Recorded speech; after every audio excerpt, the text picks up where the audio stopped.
My name's Jeff Regan. I get 10 a day and expenses from a detective bureau run by a guy named Lyon. Anthony J. Lyon. They call me the Lion's Eye.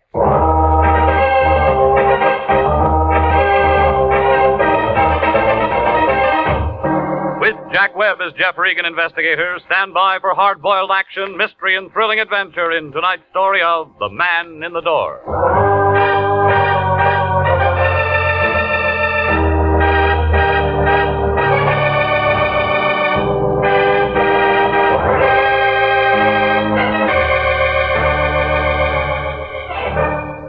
Well, this is the way it started. The Lion called about 4 o'clock that afternoon. Said he wanted to see me down at the office. I argued a while and finally told him I'd be there. Melody was sitting in front of her typewriter when I came in, putting a new coat of paint on her nails. She handed me a blank contract with no dates filled in, jerked a thumb toward the Lion's den. I went in. Regan, I'm glad you got here. What do you know about architects? They draw things. I know that much, but what about bids and all that stuff? Well, they figure out what a building's going to cost, don't they? Go on.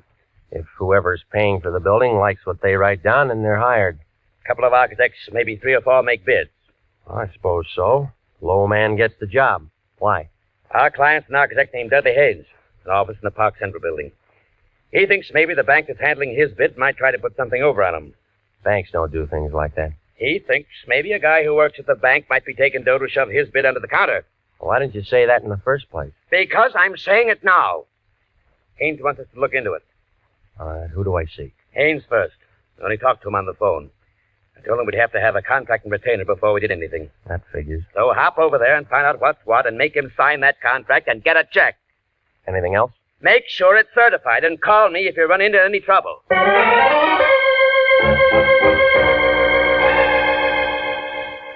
Dudley Haynes, architect, Park Central building, had an office on the 9th floor. When I went in, a girl with hair that figured to be blonde right down to the roots pulled off her glasses and put out her cigarette. And she kind of eased out of her chair behind that desk, moved toward me, like a panther looking for a meal. My, you're tall, aren't you? Well, there's nothing I can do about that. Mr. Lyon said he was sending us one of his best men. He always says that. I think he meant it this time. He's an awful liar, lady. Dorothy. Dorothy knows. Fits? The name or the dress? Both. What's yours? Jeff Regan. Oh. Well, now we know each other. That's nice. I came to see Haynes. He wants me to look into something for him. I know. He's expecting me. I know. Well? I hope you have to look into a lot of things. For Haynes? No. This is his office, isn't it? Mm-hmm. But he spends most of his time in 902 into the hall. Makes his blueprints up there. I'll take you. You are tall.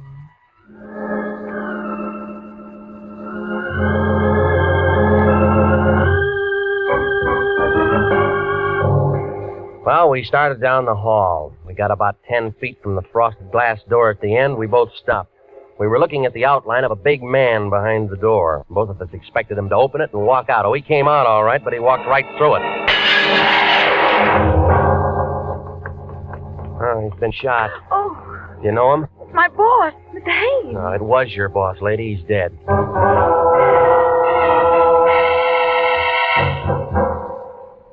Lieutenant Salvatore Vendetti, Central Homicide Detail, showed up about 8 minutes after I called. He had his whole goon squad with him and a couple of guys in double-breasted suits from the district attorney's office. They roped off the entrance to the building, got hold of the elevator operators and the man who runs the cigar stand, and asked them questions. Then Vendetti looked at what was left of Haynes and started yelling into a phone. Send a basket over, but don't move until my fingerprint boys get through. Yeah. Okay, sis, where the guy live? At the Biltmore Hotel. Where's his wife? We didn't have one. What do we tell? We didn't have any family. So no one's going to cry. Well, that makes it easier. Regan, was he your client? No, nobody's a client until they sign a contract, Sally. Well, you would bring him a contract to sign, and then you would do something for him. What? Well, I didn't talk to him. Sis? Mr. Haynes had made an estimate on a little office building in Beverly Hills. He thought that a man named Adler at the bank might be taking money from someone to hold his bid out. So he wants an investigator to look into it. Why do you think that? Well, I don't know. You work for him. Well, I don't know everything. Neither do I. Hot, isn't it? Who's Adler? Oh, just a name to me. Who else? Who else? Architects. Who else was making a bid? Well, I don't know that. Now, where are we? Kelly!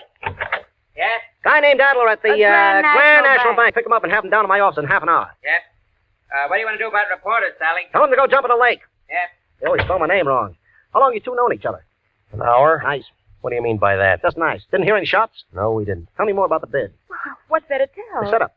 Well, the bank handles the money. Who says yes, who says no? Well, the bank, but... But what? The contractor usually tells them who to take. Huh? Who's that in this case? Contractor in Long Beach, his name is George Canto. I'll say this for you, Regan. When you get mixed up in anything, you certainly get mixed up with the good-looking people. I'm not mixed up in anything. What do you say, sis? I'll keep my mouth shut. She's a smart girl, Regan. Hello, honey. Won't be home for dinner. Some guy got himself killed and I'm in on it. Not long, how? Regan? I'll tell her. Wife says hello. Says come out to dinner sometime. Whoop. Sis, how much that contract worth? On the building in Beverly Hills, about $40,000. Profit? No, overall. Break it down. Well, Mr. Haynes would have cleared about $12,000 if he'd gotten it. I know some guys have killed for a dime. Sam, when Daddy? I'm still at the Park Central building. Get out to Long Beach and talk to a contractor named George Cantrell. And find out what architects were making bids on some stuff he was going to put up in Beverly Hills. Yeah, get the name. Okay, that about does it. Let's go. Miss Nolan? What? I have to take you down. Jeff, can you do that? Well, you're a material witness. Well, what are you? He's a bystander with a built-in lawyer. Well, I do, Jeff. Go with him. Why do you want to spend the night in jail? I just worked for Mr. Haynes. No phone calls. This is a murder case. Well, get me a lawyer or something, Jeff. You know a lawyer? No. Wait, yes, I do. His name's Dave Henderson. He lives at 1648 Claremont Place. Will you for me tell him I'm in trouble? Yeah. Check, Sally? She didn't make a phone call. I like it, too. Well, look, he may not be able to do anything for you tonight. It's almost 6. But you'll see him as soon as possible. Yeah? Tell him I'm scared, Jeff. Scared stiff.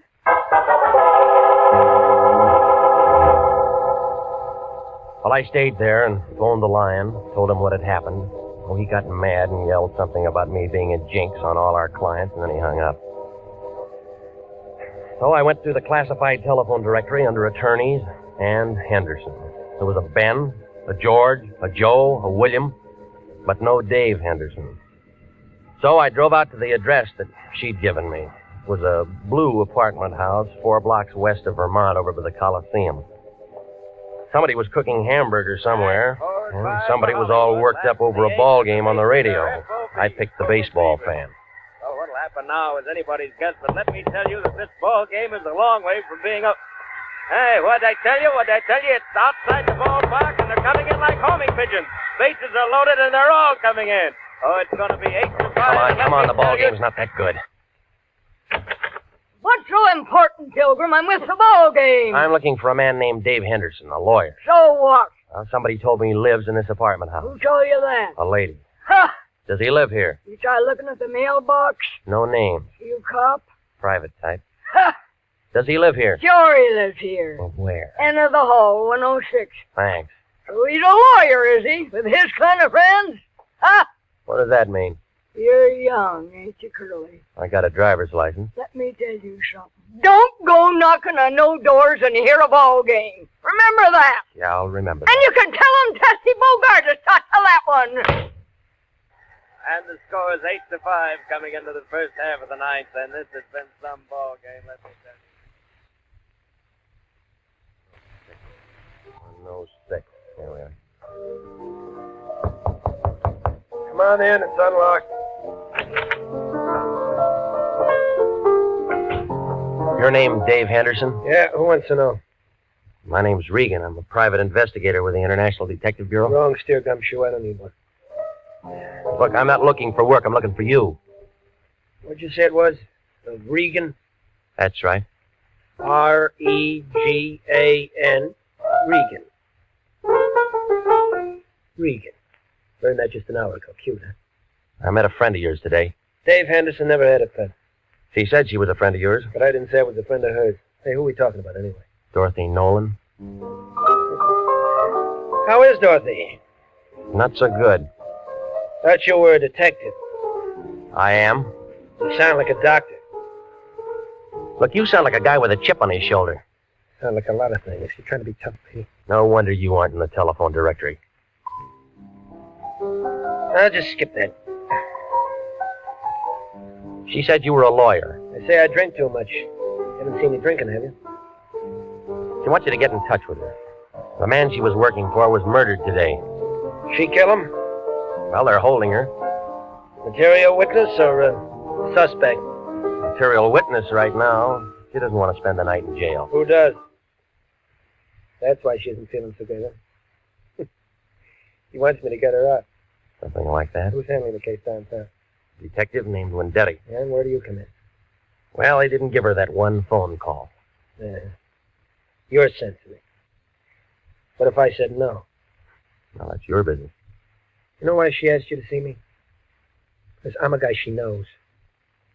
And every guy who knows little Dorothy does a little something for her. Ever met him like that, Regan? Sometimes. I'm just checking. Checking what? She's pretty good with the works. Eyes just right for the job. Hair just right. Everything just right. She can make you do a lot of things you don't want to do. Wait till you see her in a bathing suit. Ooh, that's something, brother. Well, they aren't wearing them in the county jail. Okay, I'll phone Wendetti and find out what her bond is. Look, this is a murder case. There's no bond on this. You know that. Well, it depends how you handle it. I'll think of something. Yeah, I'll bet you will. We don't like each other much, do we? Nope. That's the way it goes. Listen, she said to tell you she was scared. Well, some of us are scared part of the time. And somebody gets shot. And everybody gets scared. You scared? Nope. Iron Man Regan. Have a good time.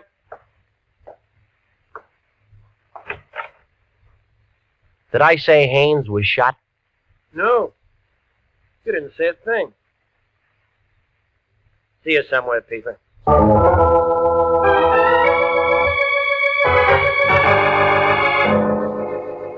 Well, I stopped by Musso Frank's and had the special, and then I went on home. I tried to make a couple of calls, but Wendetti was out, and the desk sergeant thought I was a reporter, and he wouldn't tell me a thing about Dorothy Nolan. While I was sitting there, the phone began jumping around on the hook. Regan? Yeah. This is me. Where you been? I called your place 20 times, but I've called it once. Well, I've been busy seeing a lawyer. What do you need a lawyer for? You aren't married. Somebody else needs one. Who? Dorothy Nolan, that blonde who worked up in Haynes' office. Wendetti's holding her. Good. I want you to go down and see her. What for? We can still make something on this thing if we play it smart. When I talked to Haynes on the phone this afternoon, I told him I wanted a certified check. So what? So that means there's a check for $100 lying around his office somewhere, and it's made out to International. Look, he's dead, remember? Everybody dies. Don't worry about it. We weren't even hired. We had a verbal contract. We had nothing. That check's no good to anybody but us.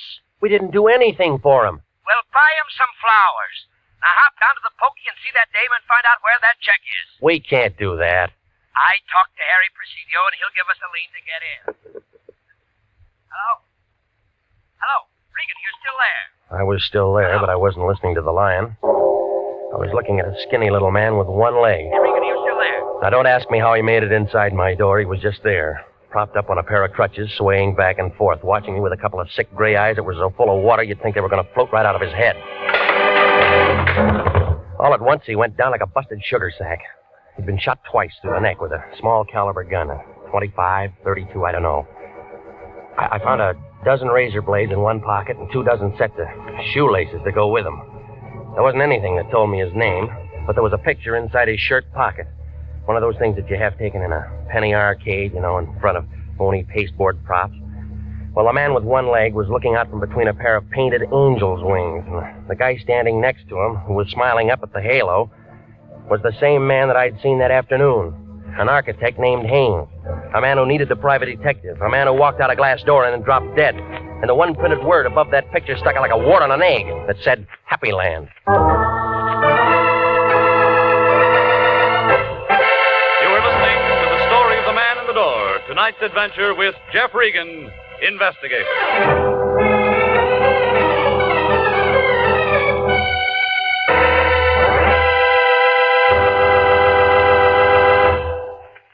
Here is a special and important message to every businessman listening.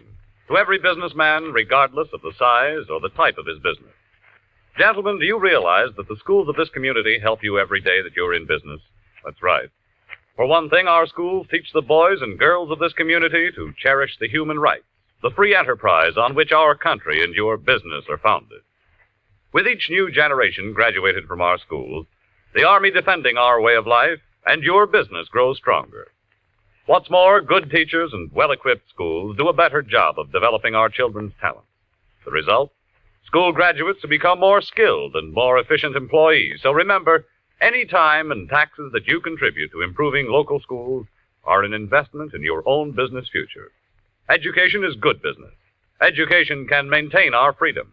And freedom is everybody's job. And now, back to the story of the man in the door and Jeff Regan, Investigator.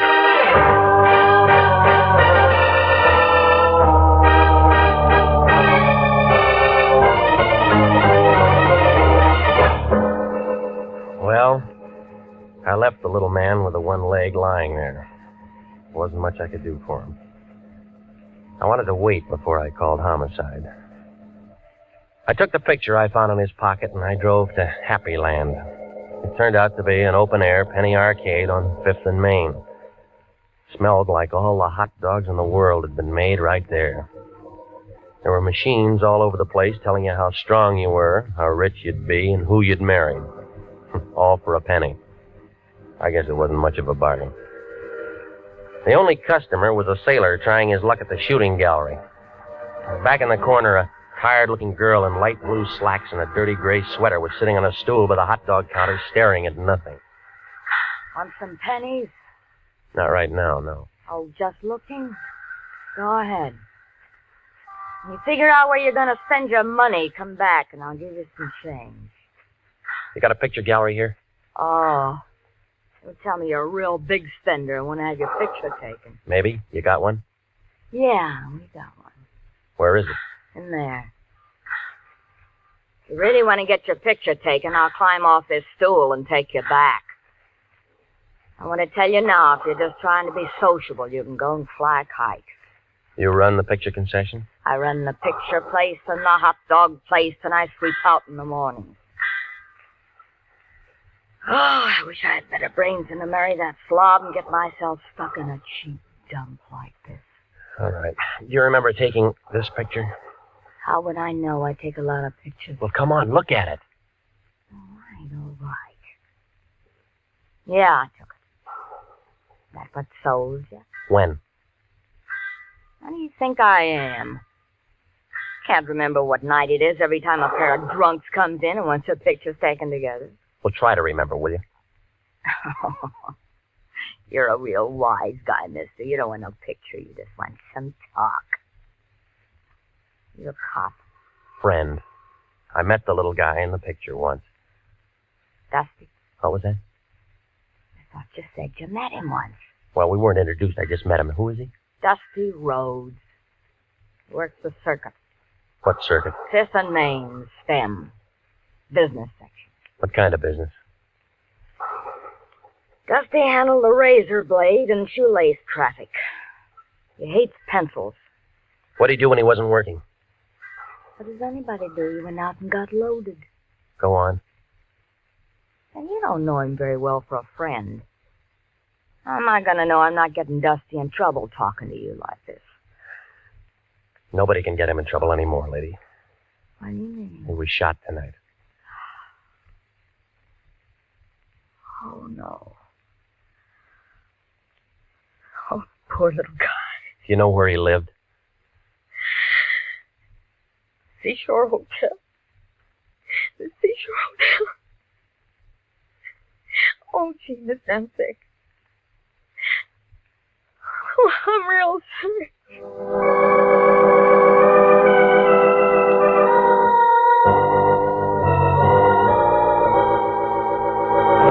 Brother, the seashore caters to many types of people, good and bad, just out of the pokey. 2 bits a night for transients, $1.50 a week for solid citizens.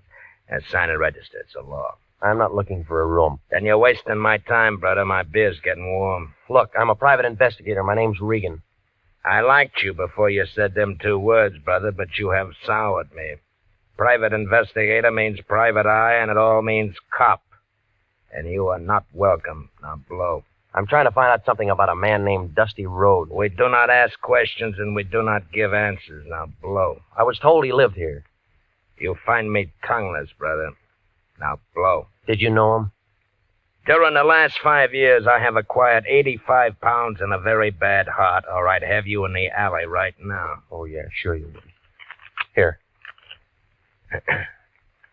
Abraham Lincoln was a very fine man, and he took a very fine picture. I seem to have found my tongue, brother. What'll it be? The key to his room for a starter, huh? Disallowable and punishable by fine and imprisonment. Into the hall, turn the Benfest door to the right. Thanks.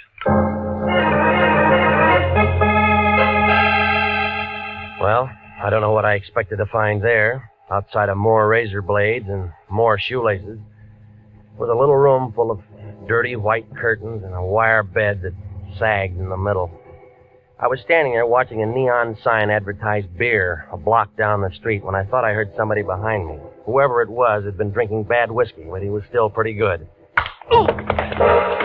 It landed a quarter of an inch above my right ear, and I piled up in a lamp, a chair, and a pitcher full of water. 5 berries gets you a look, brother, but doesn't get you a room. Besides, it's already taken and the bed's over there. Now, come on. Oh. Yeah, you didn't go to sleep, brother. You was knocked to sleep. Oh. I apologize. Why the games? Who came in after me? You're the only one. You sure? My name's Sam Preacher. Brother, I'm very sure. Well, maybe he was waiting for me, huh? I don't generally ask him, but the question is this. Why? Oh, I don't know. Unless... What's the matter? Something missing? Just a picture. You can get lots of pictures. You didn't see anybody? That makes the 3rd time, brother, and the answer's still negative. Okay. Then let's blow, buddy, huh? Coroner's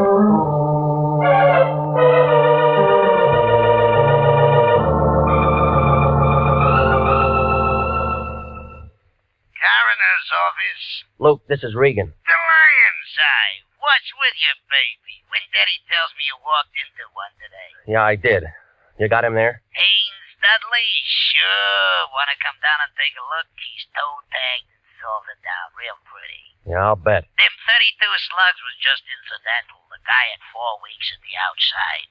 All right, give it to me. Haynes Dudley was dying from malnutrition, alcoholism, and a couple other things with long names. Give me one long name. Diabetes.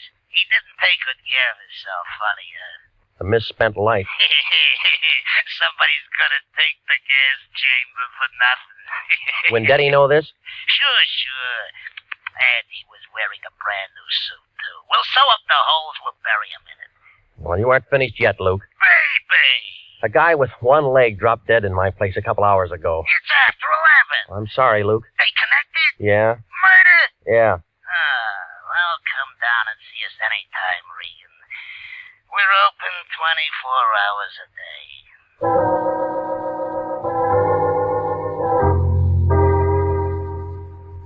Well, at the homicide office, they told me she'd been released about 10 o'clock. They said a lawyer named Henderson had put up the bail and handled the whole thing. They gave me an address on her when I went out there. It was a bungalow court on Normandy, and it took her a long time to answer the door. Oh, you. Yeah, tell me how tall I am. I'd love to, but not right now. They told me you'd been out since 10 o'clock. Maybe I should have come sooner. Dale gives me the willies. I'm about to take a shower. I was kind of hoping we could have a drink. I did better than I thought with you. I got a hold of a lawyer for you, didn't I? Yes? Well, doesn't that rake me an invitation to have a drink? I said later, I'm really tired. I said no. Wait a minute.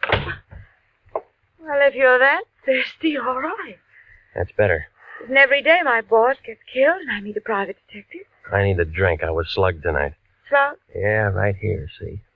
Oh, it looks nasty. Why didn't anyone do that to you? Wanted a picture I had? Whistler's mother? Just a picture of a couple of drunks who are dead now. Maybe whoever did it was a relative. Guess again. I don't like games. But you play 'em all the time. Don't we all? I know a psychiatrist who says we can't help ourselves. You can.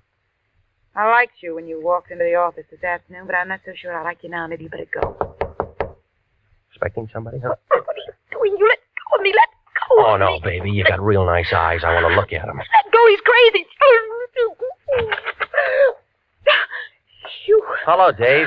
We didn't hear you knock. Did you bring your piano? What's the idea? He gave me. Why don't you tell him to go away, baby? Anybody can tell we're busy. Let it go, Regan. You want to break us up? Can't you see he's just trying to make you jealous and say things? Come here, honey. No. You don't have to do that. I said let her go. That the same 32 you killed the one-legged man with? Over, Gumshoe. Don't be a fool. Stay right where you are, baby. You're first. Listen to me, Daddy. I listened to you too long. He's only guessing. He doesn't have any proof of anything. You can cry if you want to, baby. This is gonna hurt. She spun around and fell into a coffee table and then lay very quiet on the rug. Her eyes were open and she didn't say anything. She just lay there looking up at him. I couldn't tell where she'd been hit. He seemed to forget all about me because he walked over to her, knelt down beside her, put the gun right up against her head. This is awful close range, baby, but I can't afford to miss. Neither could I.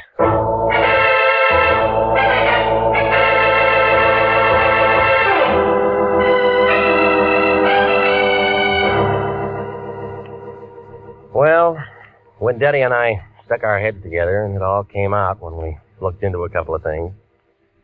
You see, Dave Henderson was Dudley Haynes, and he was wanted for attempted murder and embezzling and one thing or another back in Ohio. So he figured it'd be a good idea to bump himself off. Dorothy helped him with the idea.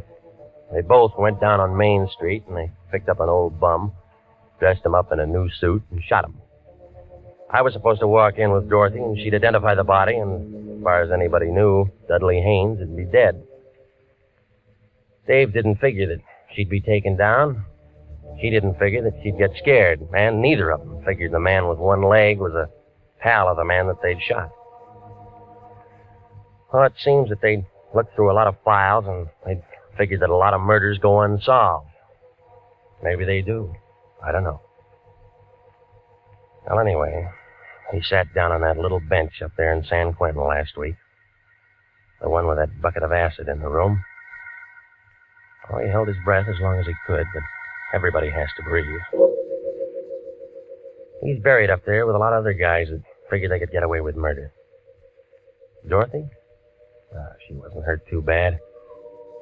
They had her in a wheelchair for the trial. She got 15 years as an accomplice. Some kind of a deal. State's evidence and all that. I don't think I'll wait for her. She wasn't that good.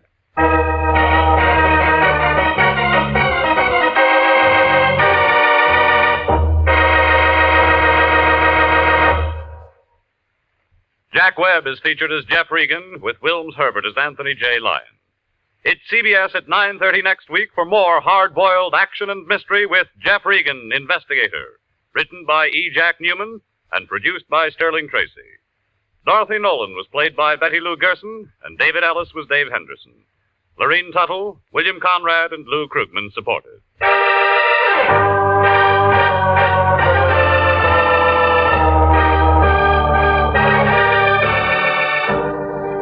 It's perfectly natural and wholesome for some men who want to leave great wealth behind. There's a druggist in a small town in Pennsylvania who'll do that. The wealth he'll leave behind will make many lives easier and happier and finer down through the years. For he was the principal donor of an outdoor meeting place for religious services in a Boy Scout camp in the Poconos. Working with his neighbors in community activities, he saw the need of this improvement, helped to install it. That's the kind of wealth that you can bequeath to generations coming on as you enjoy the freedom of working with your neighbors for the betterment of your community. Freedom that can be anybody's pleasure is everybody's job. Music for this program is arranged by Dick Arant. Next week at 9:30, Jeff Regan, Investigator, brings you another thrill-packed half hour with his story of the House by the Sea. Bob Stevenson speaking. This is CBS, the Columbia Broadcasting System.